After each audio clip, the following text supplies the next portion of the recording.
Good evening, everyone. Welcome to another episode of College Blitz. I'm Russ Morgan here with my man Q. Q, we are inching closer to college football. We obviously got preseason, but college football, actual meaningful football, like games that actually matter, right around the corner. How we doing today?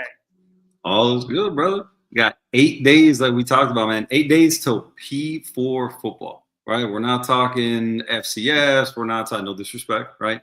But the football that we care about, the football that we've all been waiting for, the football that keeps us, glued to the TV, no matter what, is big boy football, Power 4 football, and we've got that 8 nights from tonight, man. So I'm ready, man. I've been ready, since February, since the Super Bowl ended, and man, it's right around the corner, brother. And I've been ready absolutely since cannot wait. January ended. So a few things I need. Like I love my pro football, but like on Sundays I'll usually watch like the morning slate where there's some good, or whichever slate that, I guess it's not morning anymore. Now I don't live in California. The 1 p.m. slate, that's the best games, watch that. Take the afternoon off, watch, Sunday night football. Obviously watch, Monday and Thursday. But college football is like, there's no break for me. I'm watching all day. And it's probably because there's so many good games. First off, you don't have to pay for it. You've got all those good games are on. But there's so many good, there's 3-4 good games on at a time. This game's not doing well. I can flip over here. But I'm jacked. Yeah, man. Like we talked about, obviously, we do this show for a reason. And just the thought of it kicking off, man, I'm hyped. And, football, once it starts, when you look at the days of the week it encompasses, right? You got, Thursday, obviously you got Sunday, Monday with the NFL. You got Thursday, Saturday with college. As the season, kind of goes along, then you kind of mix in the action, going on Tuesday, and you get like some, now the games start kind of going, there's like Tuesday, Wednesday, Thursday, Friday, to kind of the back end of the college football season. So, man, I'm ready. I'm excited. And we got part 5 tonight, right? Part 5 of our 5-part series on potential contenders, man, and what could keep them from. Is that why you're doing the concert right now? Like you're giving your girlfriend a little something before football starts? That you won't be like, once football starts, you're in a coma. She knows. She's got I wouldn't call her a football widow, right? Because she has bought in, right? Like we're going, we're taking some football trips this year. And she obviously looks, she looks forward to that and everything. So, I try to make it, so that like the stops that we make, right? Obviously, I try to, when the non-football time, try and line up some stuff that we can both enjoy, right? Not only football, but she's a trooper, man. She knows what time it is when football starts, and but she's embraced it. She's a Falcons fan. Those brunches are mandatory, right? Say again? Those brunches are mandatory. Yeah, listen, man. It's a partnership. It's a balance, right? You got to find the balance, right? Because if not, then it's not going to work. So, man, I've tried my best to make sure that she's enjoying the time and not only there just for me, right? Just putting up with me and whatever mood I'm in, depending on the result of the game and everything like that, man. So, she's a trooper. She's she has fun. She has fun. I don't know if she enjoys it as much as I do, but she does enjoy it. So, definitely there, we try to do a little football, a little non-football stuff, and everybody's happy. So, well, it'll be easier when you go to Miami. You go to the Hurricanes game and be like, oh, you got the beach there. Go to the beach. That takes away a lot. Yeah, for that one, man, we're staying on Fort Lauderdale Beach.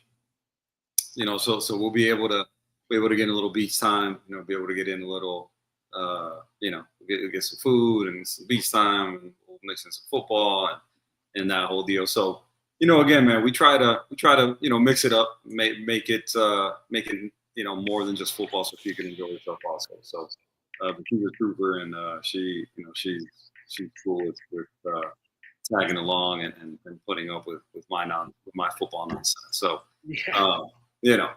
and I'm sure she's not the only one out there in the sports universe, having to to deal with that, here in the next week or two. So, shout out to all the understanding ladies, who who put up with all our football nonsense and and partner with us to help us get through the season when things aren't going our way. So, shout out to y'all. But yeah, man, like we talked about, right? Part 5, right? Where we end with Texas. And if I everyone's down, right? I'm sorry. Like, hey, I respect you. I mean, I think they're gonna be great. My sister went to OU, so I got no problem with them. But I got to go with OU. My sister, I got family went to OU. So. Okay. Well, yeah, I see that. What if? So, we'll start with a little trivia. See where Texas is starting off the season ranked, right? Starting out the season ranked number 1, right? How many times before this year did Texas start the season ranked number 1? No clue. Once. Is that your final answer? Yeah, let's go 07. Never. They didn't start number 1? They've never started the season before 25. I mean, I know Vince Young left, but still after the national title. They've never started the season ranked number 1. Now, they got up, obviously. I mean, they won a title. They won titles last year. They peaked at number 1 after starting at number 4. But they've never started the season ranked number 1, which I'm totally shocked at when you consider the type of program Texas is, the type of talent that's come through there, the coaching, right? Everything about the Texas Longhorns. I was shocked when I heard that the other day. They had never started the season ranked number 1 in the polls. I'm ready for the Arch madness, the Arch mania to start, because the amount of times, and don't get me wrong, Arch could be one of the greatest quarterbacks we've ever seen, but the amount of times I'm hearing, Texas can be so much better. I'm like, well, first off, Quinn was pretty damn good when he was healthy. Yeah, I mean, like it's a live and die with Quinn Ewers. He's a gunslinger. Yeah. But I mean, and they were a very good team. So Arch makes this so much better. I'm like, yes, he could.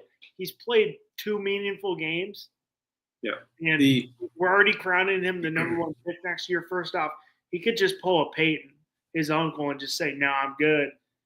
I want to stay back and learn. But I mean, the amount of hype this guy's has had for playing 2 games is insane.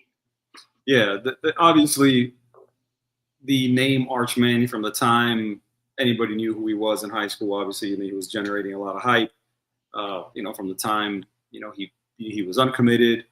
A lot of people speculating on whether he was going to Tennessee, or whether he was going to Ole Miss, or wherever he was going. I think really early on, and I even saw some pictures of him the other day, in Texas gear when he was a kid. So I think that was probably his dream school. From the time that he was really young and wasn't necessarily interested in following either of his uncles to one of their schools and everything like that. So it worked out for him. Obviously, that kid could have gone wherever he wanted. Speculate whatever you want on his high school competition, who he played against, and the whole deal. But there's no denying. I mean, the kid is talented. We'll see exactly, how good he is this year. We're obviously going to get a chance to see him from snap 1, right? Where he's elite defense. Yeah, he's year 3 of college football, and obviously different offseason for him this year, getting all the starter reps, and there's no mistaking his position and his role on this team, right? He's the unquestioned starter, and now we get to see exactly there's no tiptoeing into the schedule, right? You start off from the word go, you got to go to Columbus, and we're going to find out really early on if he's going to be able to live up to the hype, right? Because he's going to be put to the test really really early on, And we'll see if he's ready, and we'll see if his team's ready. I do like, honestly, I did like Arch.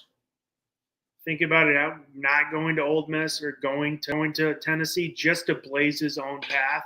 Because you go to Ole Miss, yes, you're going to get the Eli, but you're going to get the Arch comparisons. You go to Tennessee, you're going to get paid. I mean, he's going to go there. He can make his own name. Now, obviously, NIL, everybody's heard of Arch Manning, obviously because of the name and all the money that they throw around. No one's actually ever, said how much he actually took, if he took all that money when he wasn't playing like he said he wasn't. But, I mean, I do. It was a kind of a mature decision, like, oh, yeah, I can just go to Tennessee. Oh, I can go to Ole Miss. My dad played there for Christ. Like Cooper Manning played there. Now he's going to go to Texas. I do like him being under Sark for 2 years. I think he's going to learn. Sarkisian is a hell of a coach, not just speaking of what he does on the offensive side of the ball. So 2 years under Ewers, 2 years in that Sarkisian system. I think we'll see what he learned. Yep. Well, listen, let's start from the top with Texas, man, in 2024, right? A team that in the regular season went 11-2, right? And if it wouldn't have been for Georgia, they wouldn't have had any issues in the regular season, right? 11-2, 2 losses to Georgia, 1 in the regular season, 1 in the SEC title game. They end up finishing 13-3, lose to the eventual national champs, the Ohio State, Buckeyes in the semis of the college football playoff. And, a season that, I don't think surprised anybody, right? A season in which they really maximized, what they had going on, even with people clamoring for Arch. And I think, honestly, last year, there was times where I think you could have justified, sitting Quinn Ewers, right? And playing a guy like Arch Manning, a guy who, obviously limited snaps, but a guy who, wasn't a true freshman or anything last year. I think, again, a lot of people, were on that, bench Quinn, train, and I think justifiably so at times. I think, he had some, some highs, also some lows. I think, not always, great, right, when it counted most, but, still operated, an offense, that was like a top 25 offense. I mean, they were really, really good. And again, lost twice to Georgia, which, no shame in that, took them to the semis and obviously the end of his career at Texas. But, again, now, coming into 25, he's the unquestioned starter and we'll see where that goes. But, again, you really have to look at, the 24 season and think, man, this is what you expect Texas to be when you consider, where it is that they're at in the landscape of college football, right? You look at, again, a huge brand, right, coming over from the Big 12. They come into the SEC, and I think a lot of people maybe have some doubts, right? Them in Oklahoma, obviously, they've had a better start to their SEC tenure than Oklahoma has. But I think a lot of people, at least from where I'm sitting and what I was listening to, I think a lot of people kind of doubted, their ability in terms of coming over to the SEC. And really, establishing a footprint, right? And how are they gonna recruit against the rest of the SEC, and how are they gonna play against the rest of the SEC? Is Sark really the guy who can lead this transition into the SEC? And the hype and everything behind the conference, right? It just means more and the whole deal. And I just think a lot of people got caught up in a lot of the ancillary stuff and didn't look at what was in front of them. And what was in front of them is, again, you talk about, first and foremost, right, the brand. You talk about the way Sark can recruit. You talk about, their backing, with NIL.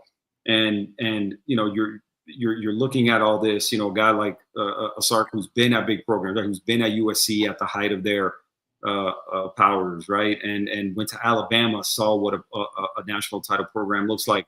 So, all those things considered, I'm not the least bit surprised of what Texas did last year and where presumably we can see, this program going in the very near future. I'm with you. I mean, if we're really going to, the SEC is in Texas. I mean, with Texas A&M getting there, so the recruiting is not the issue. The SEC is in Texas now. Texas is a massive brand. They obviously have massive reach with the money, much more. Even though A&M's got a lot of money, Texas has that bigger brand. I know A&M fans are probably cussing me out when I say that right now, but I mean it's the University of Texas. Sarkisian's has been in college football for a long time, working under Saban, working under Pete Carroll. I mean, yeah, I get it. There's a lot of ups, but there are some downs. I think with Quinn, he's a gunslinger. You live and die with him, like you saw against Arizona State. Arizona State was around for a long time, but when he's on, he's on. But he can be off too. Arizona State made that one a game. Yeah, I don't. In my opinion, it wasn't much of a. It was a football game. I'm saying it wasn't like a good game. It was like a good one quarter, and then Texas decides to disappear for 2 and 3, and Arizona State turns it on, and then we're going to start playing again. I'm like, could we get a consistent 4 quarters of football so far? Because college football playoff, every single game was bad going into that. But Texas, I mean, they could have ended up winning that game if Jack Sawyer didn't have that return. Yep. So I mean, they were right there. Yes, you're going to lose a lot this year, which we'll definitely talk about a little later. But I think Steve Sarkisian's got him on the right path. Definitely a lot of football in his blood. Obviously, coaching under 2 greats in Pete Carroll and Nick Saban. He knows how it works, the recruiting works, how everything works. Obviously, not drinking anymore, so that helps too. But definitely, I didn't see them. In my opinion, I was I see them competing. I didn't see them getting to the title game, so they did exceed a little bit over that for me, but I didn't see the drastic. They're gonna struggle in the SEC just because it's just the Big 12. Oh, they play no defense. Well, Texas plays some really stout defense. Yeah. I mean, you look at his tenure at Texas, right? You start kind of from the jump. The 2021 season, right, when he takes over. They finishes up. I think they're like the 15th ranked class, if I'm not mistaken. When he takes over, right, and the 15th ranked class the year he takes over in 20 and 21, right, and then that year obviously not a great year, that right, they go out and go 5-7. The next year, right, 8-5, right, so slow incremental progress, and then in 23, right, he goes 12-2, and they make the playoff, right, and then you look at the way they've been recruiting, right, ever since that number 15 class in 21. Every year since then, they've been in the single digits, right? They've been recruiting their asses off, and again, that's something you talk about. A guy like Sarkisian, who is not only is he a good recruiter, but then now you back him with the Texas brand, you back him with NIL and the resources available to him at Texas, man. And again, I don't know that that maybe anybody is truly surprised or taken back by the way that he's got this thing rolling, man. I mean, they look like they're going to be around for a long time, assuming that his health is where it needs to be. I remember seeing something on him not too long ago where, he had some heart procedure done, and he can't even exercise, and with any, he can't really, he walks essentially for exercise, right? He can't do any strenuous exercise or something because of his heart. So, that's kind of crazy, right? When you consider the stressful nature of the position that he's in and what he does for a living,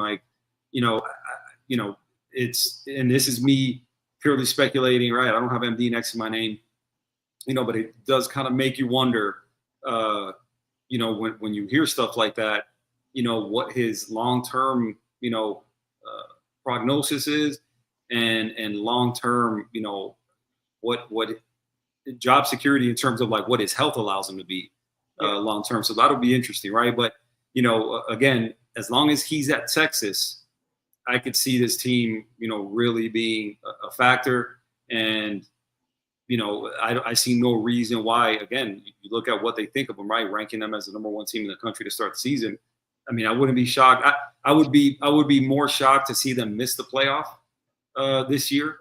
And then I would be to see them, at the end of the season, even if they haven't won a title, right, to be right there, either playing for the title or going maybe as far as they did last year.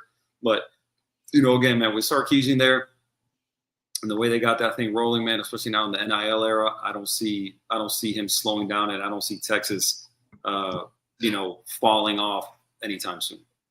We're giving Texas a lot of praise right now, but obviously the point of these series, and this is the last part of the series, is why they won't win.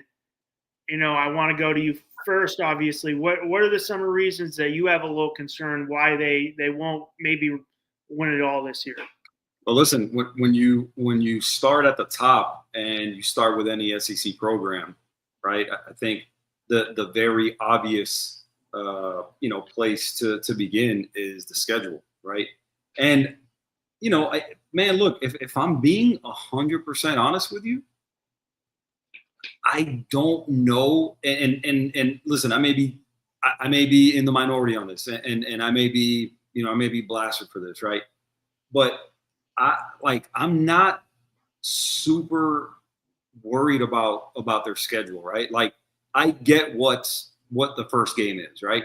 But if you're going to play Ohio State, right, August 30th of 2025, after them just having won a national title, this is where you want to play Ohio State. Like, I get it's on the road, right? I get the kickoff time. I get what it's like, in terms of, the shoe and everything like that. I get it. But right now, to me, gun to my head, and who I think is going to win that game, I think Texas wins that game, me personally. Right? You're looking at Ohio State.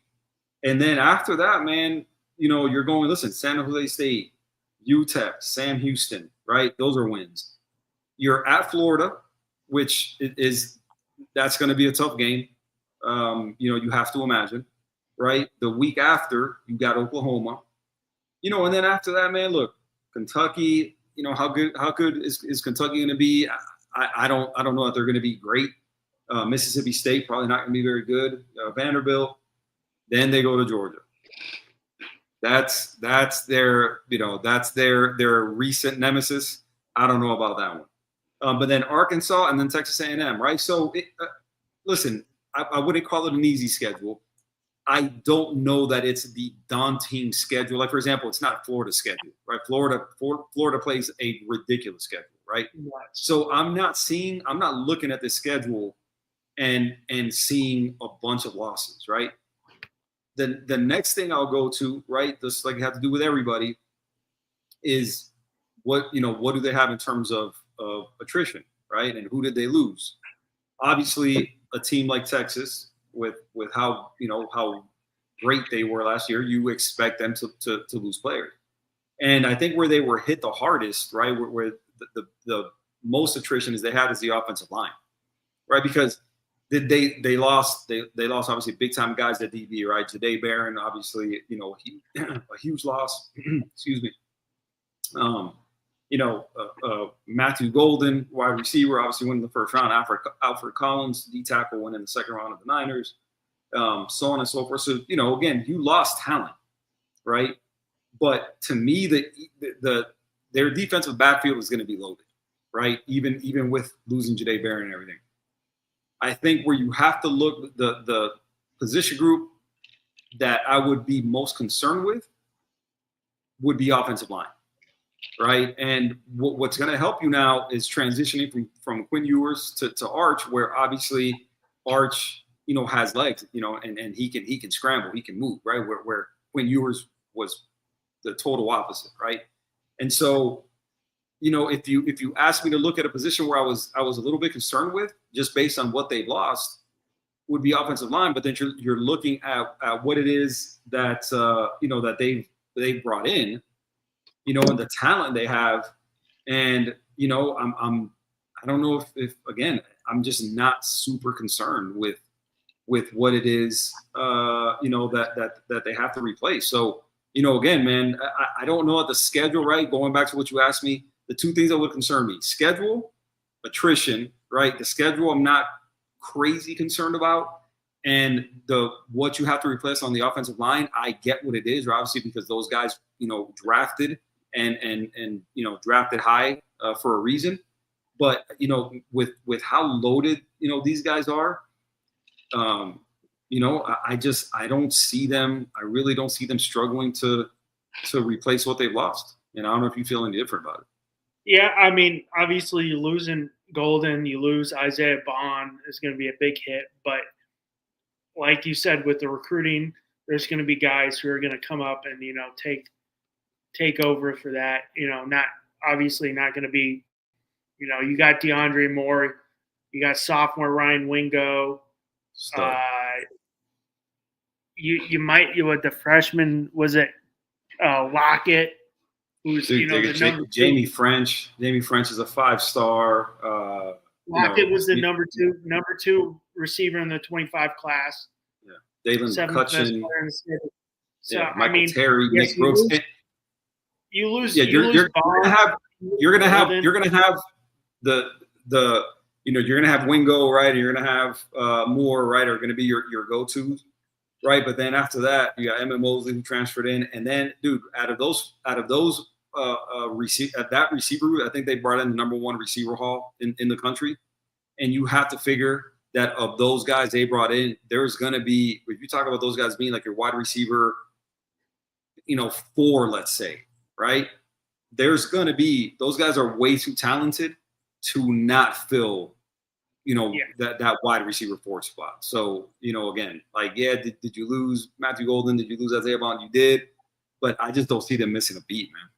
I mean, losing Jahdae Barron, Thorpe Award winner. Shout out to Bobby Finstock. That was Bobby's guy through the whole draft process. Was Jahdae Barron. And I know he got some flack for that pick for saying he was like, I'd be happy if because he was saying that and he was still considered a 25 pick.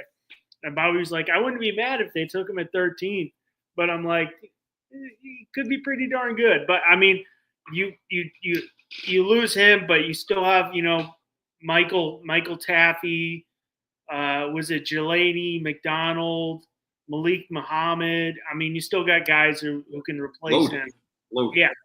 I mean, you still have four guys for the safety spots who can replace that. Obviously, replacing the Thorpe Award, but with what Texas has been able to do in recent years, you're going to get a 5-star guy to come in who's got the talent to take over. Now, will the talent match the play on the field? Who knows? But they have the natural ability to get that done. Yeah, they, again, when you talk about attrition and what went out the door, it's always interesting to me with these programs and how they replenish, right? And if you look at what Texas has done with the amount of money, right, that is pumped in to NIL, to back their talent acquisition efforts and stuff, you're looking at what they're doing. And I don't know if you notice or if people are talking about that enough, but you really have to like the way they're building because the money is going to high school recruiting, right? If you look at what they've done in the portal, where they've been selective, right? They brought in their big acquisition for me, right, based on what I know, is I would say Murad Watson was the defensive tackle from Syracuse. This kid is I don't think he's reached his ceiling quite yet, but a guy with a body type, to play in the SEC, a guy who showed really well last year at Syracuse. And so when you're looking at what they're bringing in and where they're allocating funds, you look at the roster and it is the high school recruiting. And you can tell that's a fact because look at where they're finishing in terms, right? They finished up with the number one class in 25, and even the two previous classes before that, they're all, I think one of them was ranked number 4, one of them was ranked number 3 or something like that. So they're definitely putting in, the effort to recruit. The money's going into the high school recruiting. And then, they're selectively, choosing out of the transfer portal, to kind of backfill some of those players they've lost. But man, you look at that two deep, it's overall it's super talented.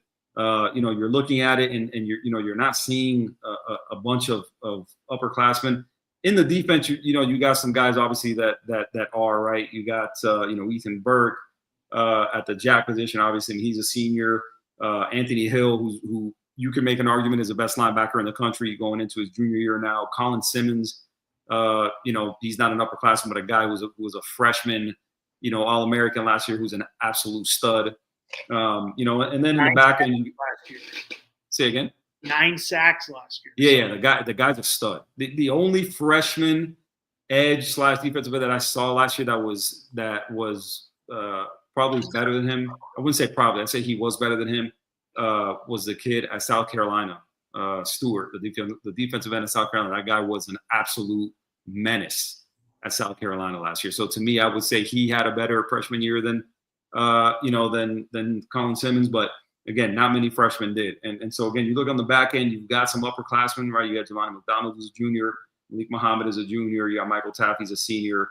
Jalen Gilbo, who's a senior. So you got some upperclassmen as starters in the on the defense, but you're looking around, on the offense, and again, the team as a whole, and you've got a good mix of, you got some upperclassmen, you got some experience, and then mixing it in with some newer guys and some talent and everything like that. So again, man, when you're looking at this team and you're looking at what could hold them back, if that O-line doesn't come together, if you're looking at a lot of ifs, but a lot of ifs that if I would take, I think most teams would take these ifs and these question marks, right? I mean, with the talent on this team, you really have to give them the benefit of the doubt. I think obviously with all the fan commentary last year of Arch coming in over Ewers, which valid, but I mean, I think with the O-line this year, especially with having to play Ohio State right off the bat, because Arch is going to come in. He's learning this. He's learning the system, but he's going to have to come in full right off the bat. Him having the legs that he's got is going to be able to, okay, this guy can roll out. We can't just be like, he's rolling out. We can't just be like, he's running the ball. No, he's got a cannon. So he's going to be looking downfield to pass first, but those wheels will be able to mask the O-line issues definitely early, and then you're going to have 3 games of nice comfort where we'll get our feel going before we get into our SEC schedule. Yeah, the timing of the attrition at offensive line works out in their favor in that you're replacing Ewers with Arch, and he's got that scrambling ability, right? So I think you'd be more worried if it was Quinn Ewers behind this new offensive line, right? I think a little less so, with Arch Manning who can scramble, and then not to mention the fact, that you got a stable of absolute stud running backs behind them, right? You've got a stable of stud wide receivers that you're going to be throwing to. So it's not necessarily just the Arch Manning show, right? I mean, he's going to be surrounded by so much talent, and then not to mention the fact he went for over 1,000 yards, caught 5 touchdowns, 44 passes for 311 yards and 1 touchdown. So I mean, it's gonna be comfortable. That backfield's not losing anything, which has been I mean, like the component I've seen everything we've been talking about is and the 4-part series. What are they going to do in the backfield and a new quarterback? Well, they got a new quarterback, but they got a veteran guy in the backfield who's going to be able to open up that passing game for Arch. Yeah, I mean, you look at Quintravian Wisner, right, who had a really good year last year, and then right behind him, man, C.J. Baxter, was a 5-star kid coming out. Jared Gibson, 5-star kid behind him, right? And so, again, I don't see there being even them losing Jadon Blue, right, who got drafted by the Cowboys, and the whole deal. I just don't see them really having a fall off at the running back position. I think they're gonna start up right where they left off. And again, man, it's you have the benefit of a guy like Arch again with those legs again, who'll be able to make up for whatever shortcomings the offensive line has. And again, in my opinion, I just don't think they're going to be long-term shortcomings. I think you start off with Ohio State, but also with an Ohio State, when you talk about attrition, an Ohio State team that lost a ton on both sides of the ball, right? 16 starters. A lot of turnover too. Yeah, 16 starters, I want to say, across both sides of the ball. And so, and the majority of that being, bless you, the majority of that being on the D-line, right? I mean, the talent that they lost on the D-line. So I mean, if I'm going off of players lost, of what coach I would take with having to do a turnover, I would take Steve Sarkisian over Ryan Day. Yeah, I mean, I don't think that's a stretch, right? I mean, I think, again, Ryan Day now, he's won a title, right? So I think people people have to give him his credit, right? No matter what, really, the loaded team and right, they should have won that. And listen, but he won it, right? So I think that buys him, some good grace in Columbus, right? Which he didn't have early on, after losing to Michigan, for the fourth straight time, right? But I think he made up for it with winning a title. And obviously, in Columbus, where you expect titles every single year, that's not going to last super long. But I don't think, that if you're Ohio State, I don't think, you stick a fork in them after, if they would have to lose to Texas. But again, going back to the topic is, I think Texas, if you're looking at it just kind of in a vacuum, oh man, they're opening the season at Columbus and the whole deal. Yeah, right. Obviously, it won't be an easy game, won't be an easy environment to play in. But again, if you want to, I don't think they would choose any better time or any more favorable time to open up against Ohio State than first game in 25 after Ohio State lost what they did, especially on the defense side of the ball. I think this is tailor-made for Arch Manning, to have a good, coming out party too. And honestly, man, like I said, I think I saw where Ohio State was the favorite. But right now, man, for real, my money would be on Texas going up there and winning that game. I honestly think they're going to win that game. I mean, it's going to be obviously it's, first game of the day. Everybody's going to watch it. Trying to check what the line is right now. Yeah, I think I saw. I think I saw. Was it 2.5, 3 points? I don't know, something like that. I think is what I saw just a few days ago. Either I saw or I heard one of those. I can't remember exactly what it was, but I know Ohio State is favored. Just it's in the big the shoe. So I mean, it makes sense. Yeah, you get, you get 3 points, for being at home, basically, is what they say. So Ohio State -2.5. There you go. Over under 48. But I don't think, like we've said, I don't think there's many things going to hold this team back. It's going to be Arch's progression into a full-time starting role, the offensive line. But I mean, they have so many talented guys. You just got to see if the talent, matches the play that they put on the field. But I don't think this is going to hold him back. I think Arch is, with all his resources and everything, he's going to be able to get through it. And being 2 years into the program, learning the program, not just, playing. He's sitting back, learning the program, doing the research. I mean, it's definitely good for Texas, and I don't see much of a fall off this year. No, man. Listen, the thing is, again, you take that in a vacuum, right? And you say, oh man, it's the first time he's gonna starting the season as the number one and everything, right? And he hasn't played really significant snaps and the whole deal.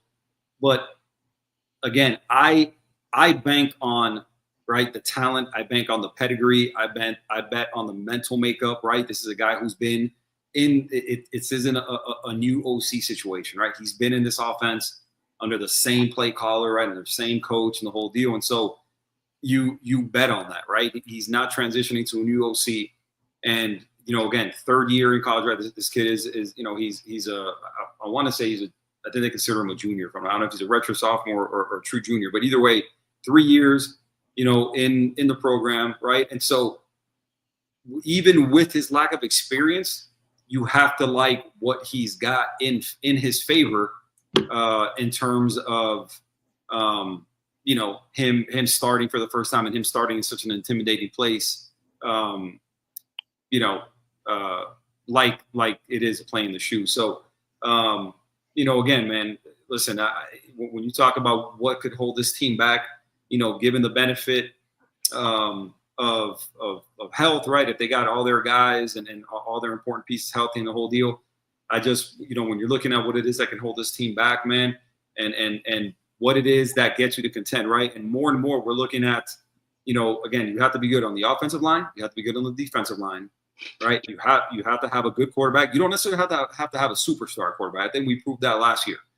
When you look at, who went to the playoff, who won the title, like, I don't know that there was any superstar quarterbacks, right? I mean, I think there were good quarterbacks, but none of them were studs. I think everybody won the same way. I think you were really good on defense, right? You were really good on the line of scrimmage, right? You were good at quarterback, right? Obviously, you weren't bad at quarterback. You were good at quarterback, and you were good at corner. And I think more and more when you look at, all these teams that are contending and are going to be around for a long time, I think they're winning the same way. And I think the formula is going to remain the same. I think as long as you're squared away on those 4 fronts right there, offensive line, defensive line, quarterback, and corner, I think you're going to have a chance. And when you look at Texas, in my opinion, and what my eyes are looking at is check, check, check, check. Yeah. I think they check off all 4 boxes.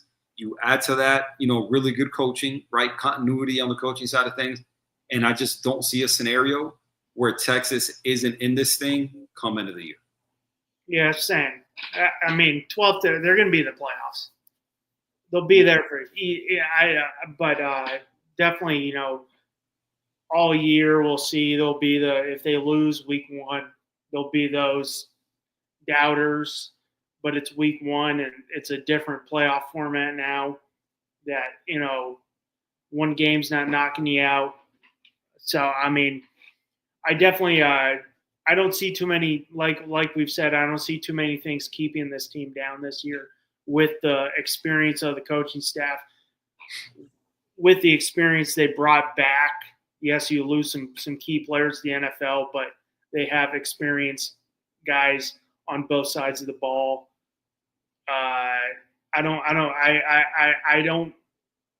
definitely see this team playing late into January, or just, into the playoffs playing late, especially if we're projecting if everybody's projecting what Arch is supposed to be, they're going to be right there in those final 4 is what, Yeah. And the other thing, man, like we talked about the schedule, right? When you look at it, and what are 2 big things you're not seeing on that schedule, right? If we're talking, obviously there's no divisions anymore, but traditionally, right, when you're looking at where Texas will be playing at, when you're looking at what they're missing right there in terms of who's not on their schedule, right? They don't play LSU, and there's no Alabama, right? So for whatever their schedule is, right, and again, you can, everybody can speculate on what Florida's going to be, right? I think they're going to be good. I just know the record is really going to show, based on their schedules. Their schedule is going to be super tough again. But again, if you're Texas and you're looking at who it is you could have landed on your schedule, I think as a fan, you have to like not playing Alabama and you have to like not playing LSU, right? I think, I would take Florida and Texas A&M. Obviously, Georgia, going to Georgia isn't necessarily ideal. But, again, it could be worse. I'd take Georgia this year. Say again? I'd take Georgia this year. Yeah, exactly. Right. When you're looking at, what it is they're replacing, right? You're replacing, Carson Beck now full-time with Gunnar Stockton. And you've got, you've got offensive linemen to replace. And obviously, I think my view on, what Georgia is, not to digress or anything, but, we've talked about, and I've made my views, very well known on what I think Georgia's coaching is like at the OC and the offensive line position. But, there again, I don't see Georgia being a better team than Texas. this year. Even again, I get what happened last year. I get Georgia beat them twice, but that was 24. In 25, I don't see Georgia being a better team. Now, does that necessarily mean that Texas, goes into Athens and beats Georgia? No, not necessarily.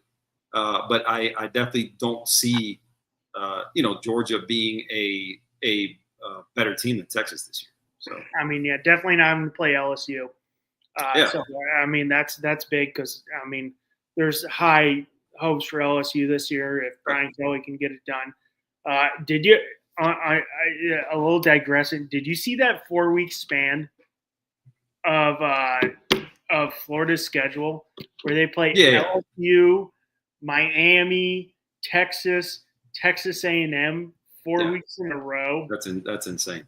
That's insane. Bro. And two of them is go to Death Valley, go to Miami, and then you got at home at Texas, and then you got to go to College Station.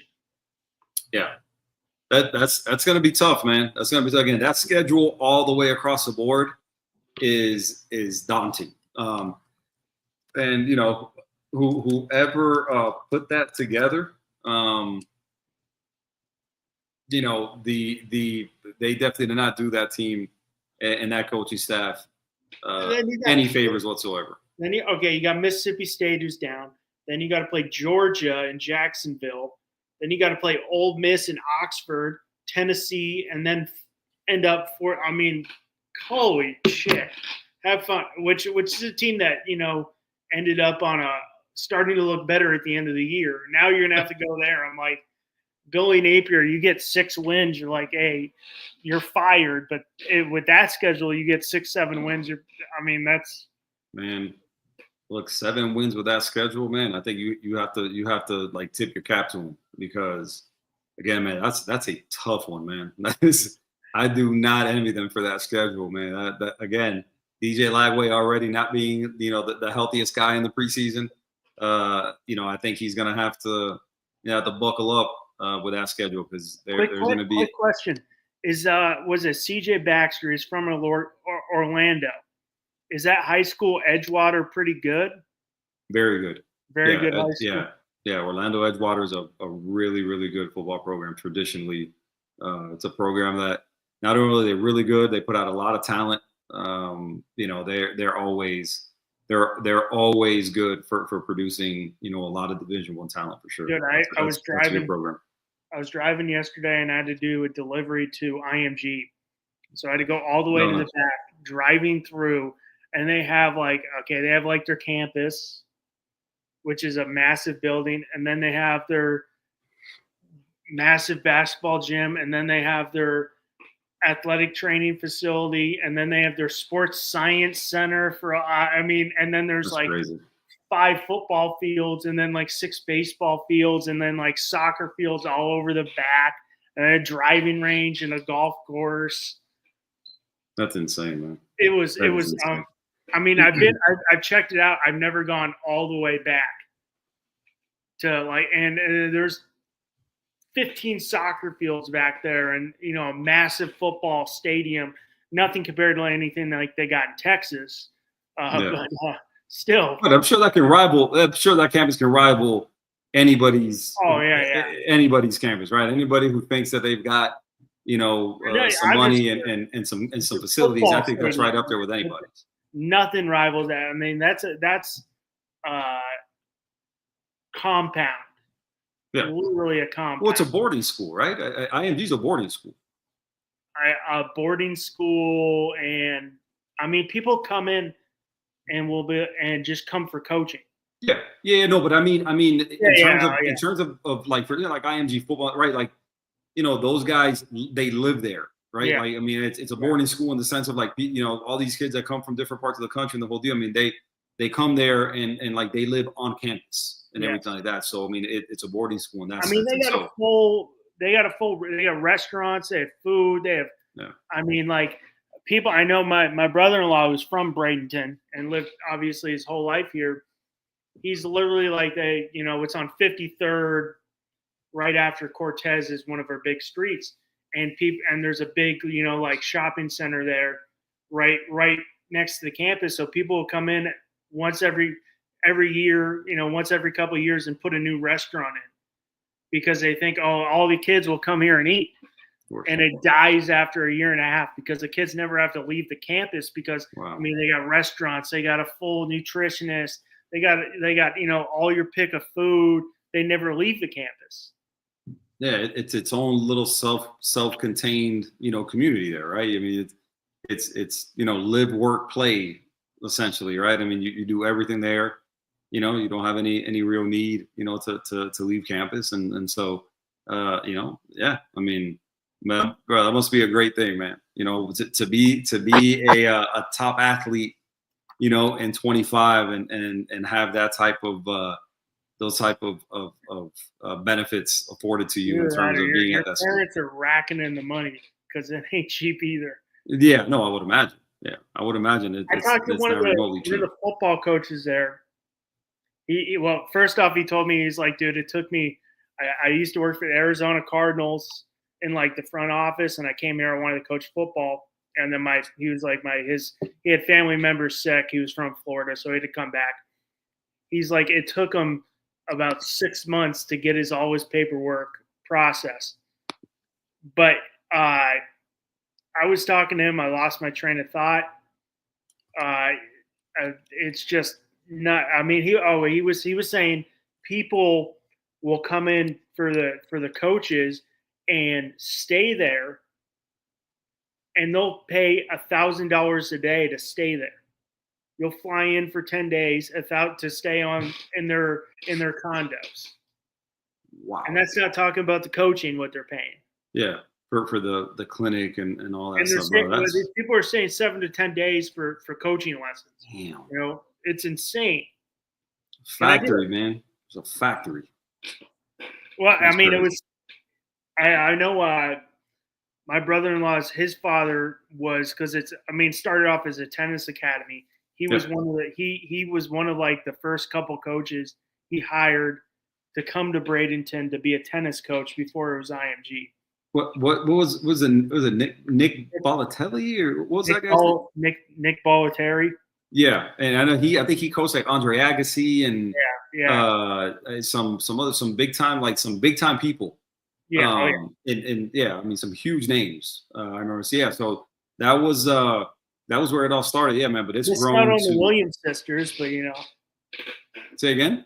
Missed out on the Williams sisters. Well, no, nobody. Mr. Williams wasn't letting anybody else coach.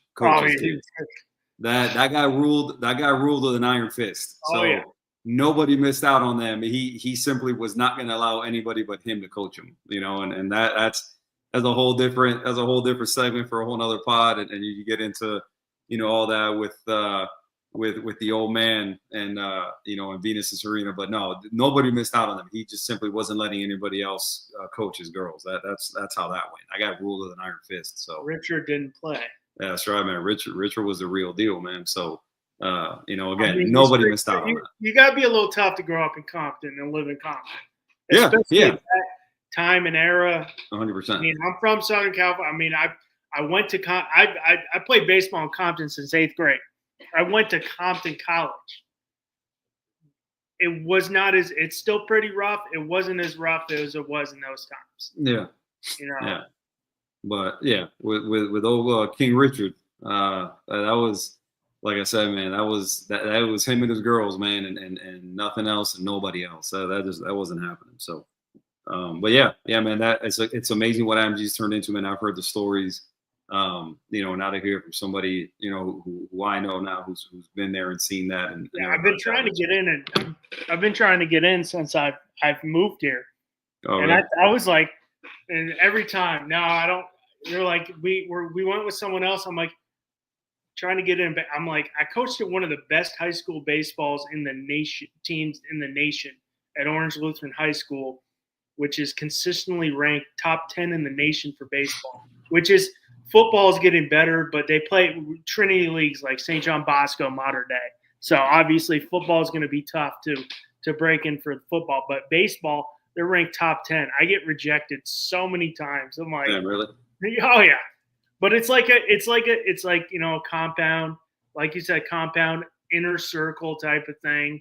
very tight. Yeah, and I would figure that based on what you're telling me, that the resumes of the people who put in for those positions, obviously they're going to be targeting, because of who they target in terms of the athlete that they want to attract and the prices that they charge.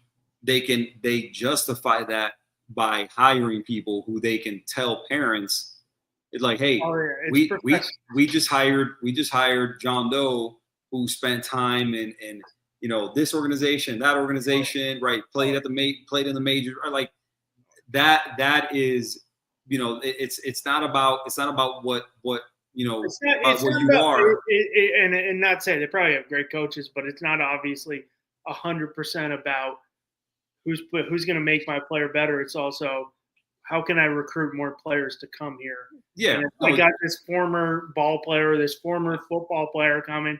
That name's going to hold a lot more weight. Yeah, like I worked in sports. A lot of sports is that. Which name recognition. It's name recognition. You have to sell your product, right? And IMG is the product, right? To sell that product, right, you have to sell name recognition. You have to sell familiarity, right? And if you don't have that backing, man, if you don't have that on your resume in terms of like, oh, I played here, I played high level, whatever, I've coached in this organization, that like I can't imagine, just again. I can't even begin to imagine what the competition is like for any time one of those positions opens up. I can't imagine the competition for those positions and the resumes that they're receiving from across the country. I would imagine. Oh yeah, not just Florida. Across. Yeah, from everywhere, because people will move. That's a destination job at the high school level. That's a destination job, right? And I would imagine the way you're compensated and what that's going to look like on your resume. That's a at the high school level. At any sport, you're not making a full-time wage. You're making at a high school level. You're making a stipend, but you'll go coach, but then they'll set you up. You go work full-time. You'll just be a athlete liaison type of thing. Yeah, I can see that. So but I'm jacked up this year, Q. I'm gonna throw it back to you. I'm jacked up. Football around the corner. I know we gotta figure out a time to get together next week, because we got to do some predictions and stuff like that. But we got to figure out that time next week when we got to get back together. Oh yeah, talk more college football. We'll figure it out, brother. We'll figure it out. So man, that's gonna do it for our for part 5 of our title contender series, man. We went through some big time programs. We missed, we missed a few. We didn't do Clemson, LSU. Obviously two big time programs that I think, obviously, given the talent, that they have, especially the quarterback position, I think, two teams that are going to be in it, there till the end. But I definitely think we hit on obviously we didn't touch on Penn State, who's very highly rated also. So, we'll see what the season brings. We'll see what the end of the year looks like. But I definitely think we hit on 5 of the more highly thought of programs and teams in the country. So, we'll see how it all turns out, man. We're 8 days away, from big time football, and obviously we're both in the same position, man. We can't wait to get this thing started and kicked off, and we'll have football. Obviously, it started a couple weekends ago with the Hall of Fame game. We'll have it all the way through till February, which I think is absolutely amazing, man. It's my favorite time of the sports season. Yeah, man, we'll see where it goes, man. We'll continue to bring you some content. Now we'll actually have some football to talk about, and again, man, we can't wait. Tell them where they can find you, Russ. You can find me on Twitter, or X now, Russ on Deck 2. Wednesday nights at 7:30 here on FTSN for On Deck, and obviously once a week here on College Blitz with my man Q. But I got nothing. I'm pumped. I'm pumped. I'm ready to go. I'm ready to rock. Yeah. Oh yeah. You can find me, I Hate Football Podcast, on YouTube, Hate Football Pod on X/Twitter, I Hate Football Podcast on Instagram. If you want to hit me up there, And look up all the rest of our channel mates here on FTSN, FTSN Extra. A lot of great content from a lot of great people that you'll be getting here. Coming up now as the season starts and everything, man. I said everybody on the networks are super excited, ready to get this thing going for real, get away from these joint practices and all that, man. Get some actual football started. Get fantasy going. I'm sure just about everybody on the networks is doing some form of fantasy football. Get your parlays going, man. It's getting real, man. It's getting real. So I haven't bet since March Madness. Oh, really? I know I'm going to bet during college football. Yeah, well, once I'm in Florida, I can play some good bets. Otherwise, I just got to play some prop bets here in Georgia. So, but still get with it, man. We'll still do a little something. But so yeah, man. Anything else? Hard rock your money there. Yeah, that's how it goes most of the time. So, I got nothing else, man. All right, brother. Well, listen, man. Enjoyed it. We'll make it happen again soon. Sometime next week, we'll get together, bring you guys another episode, man. But until then, from my guy Russ, I am Q. This is the College Blitz podcast, and we'll see you guys really soon. Y'all have a good night.